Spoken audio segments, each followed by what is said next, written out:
Hey everyone, Chris Ercoli here for HS Game Time, and it is time for our Winter Sports Playoff Preview. We're going to run through boys hoops, girls hoops, boys soccer, and girls soccer. Let's kick it off with some boys hoops. Joining me is our boys hoops specialist, Mr. Eric Paul Johnson.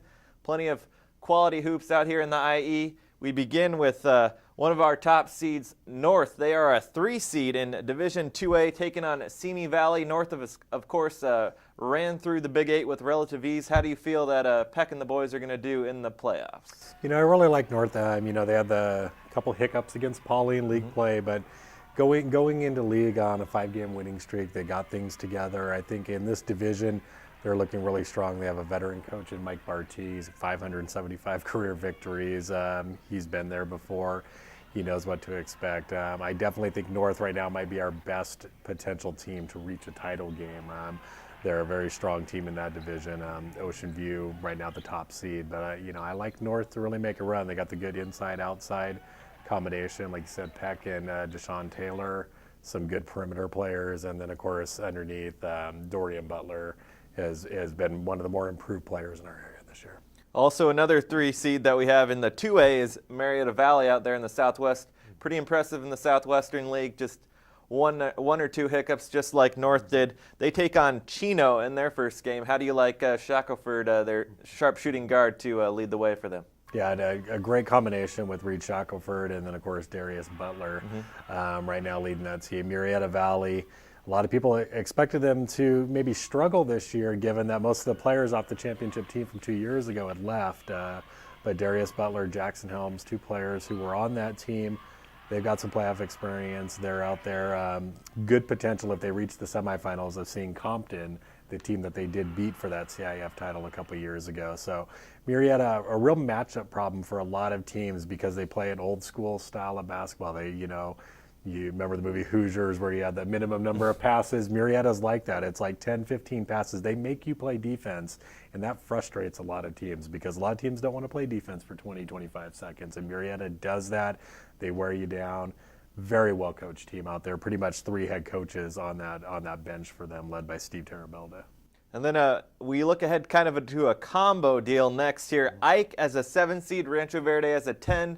The potential to play each other in the second round, or the second game rather. What do you think about that? That's going to be a heck of a matchup. I mean, those 2 teams have already faced once this year earlier in a tournament, with Ike winning that one pretty handily.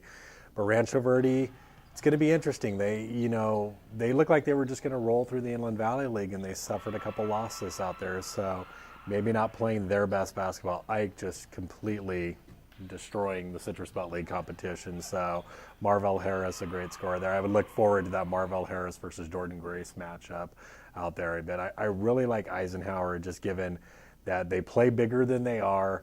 They're always up tempo. They're extremely well coached.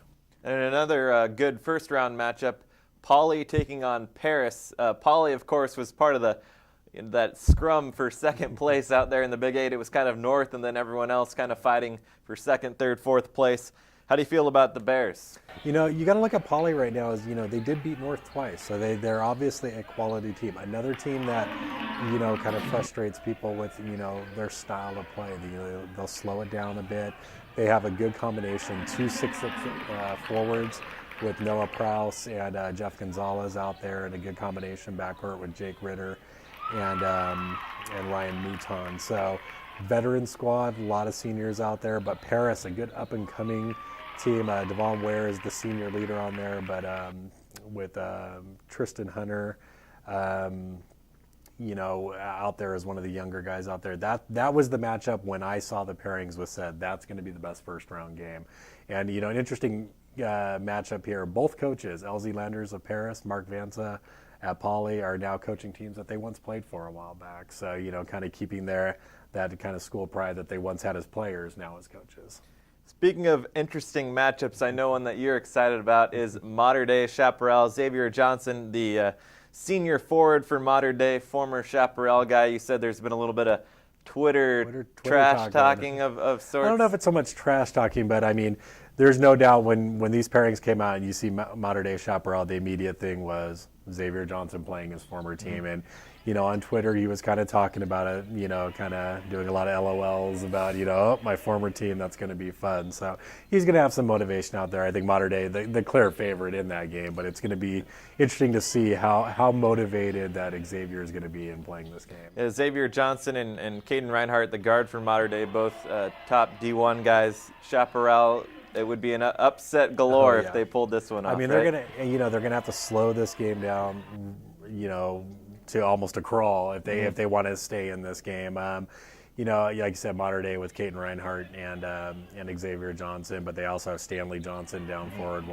the sophomore who impressed everyone as a freshman last year. Of course, Mike Brown's son joining the team this year, Elijah Brown. So, Mater Dei, one of the top teams in the state and the nation here. Definitely a tough matchup for Chaparral, but they've been in the situation before. I know Coach Coyle, I believe 4 years ago, welcomed in Tyson Chandler when they had to play Domingos, and they gave him a little bit better game than I think most people expected. So it'll be interesting to see, what Chaparral does in this game and just how long they can compete. Another quality team that we have out in the Southwest is Elsinore. They're a 5 seed and led by some great guard play in Twyman. Can he shoot them deep into the playoffs? Yeah, I mean, he's definitely right now the leading scorer in the inland area, about 25 points per game. But he's not the only one you have to worry about up there. Lawrence Chamberlain doesn't get all the recognition that he probably deserves, but an 18-point-a-game scorer out there. And they have some physical presence inside. Guys like Nolan Peralta obviously playing out there, and then Daniel Dado, two big guys who can bang around inside. So Elsinore, they made it to the quarters last year as a number 2 seed, ended up losing to North. But I think right there, the matchup they have to be looking at is they would get Lusinger from Lawndale in the quarterfinals there, and Lusinger beat them earlier this year, so there would be some motivation if they got that rematch. Another quality team is Summit, coming in at a 6 seed. They're facing off against San G in the first round. Yeah, Summit last year, of course, got knocked out in the section playoffs in the semifinals, but then turned that into a state playoff run, made it all the way to the Division II state championship game. And they lost their 2 stars off that team, Montego Alford and Dorian Kasem, but a lot of players who got a lot of playing time, guys like Devin Alexander, Isaiah Taylor, Derek Taylor out there, got a lot, or Derek Arnold, got a lot of playing time. So this is still a strong team that you have to watch out for. So I think that they could be a sleeper out there, because I think a lot of people are going to be overlooking them given what they lost. And rewinding back to the Big 8 now, a team that started out quite hot to begin the season and then really stumbled is King. Plenty of talent on that team. They face a team that has plenty of talent in Long Beach Poly in the first round. Does King have enough to pull this off? I think that, their athleticism, they have the horses to maybe turn this into a better game than most people expect. Long Beach Poly, obviously the defending champs of this division, I think they're obviously the favorite, but Coach Sweeney has pulled off some upsets in the past. He's one of the very few coaches in Southern California or in the nation who can say he's got a winning record against Mater Dei's Gary McKnight. So if they can pull things together, get back to playing how they were in the midseason, you could see them hanging in there a little bit longer than expected, but definitely not the way they want to go to the playoffs, losing 5 in a row. Mm-hmm. Very true. Stumbling finish for them.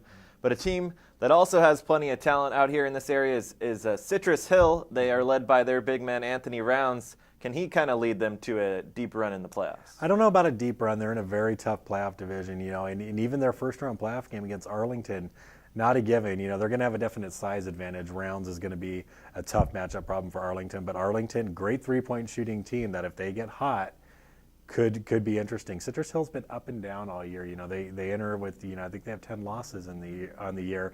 They beat Beaumont the first time they played them. The second time they had trouble scoring. So, that's going to be a real interesting matchup there. Rounds, definitely one of the best players in the area. He's going to need a little bit of support, though.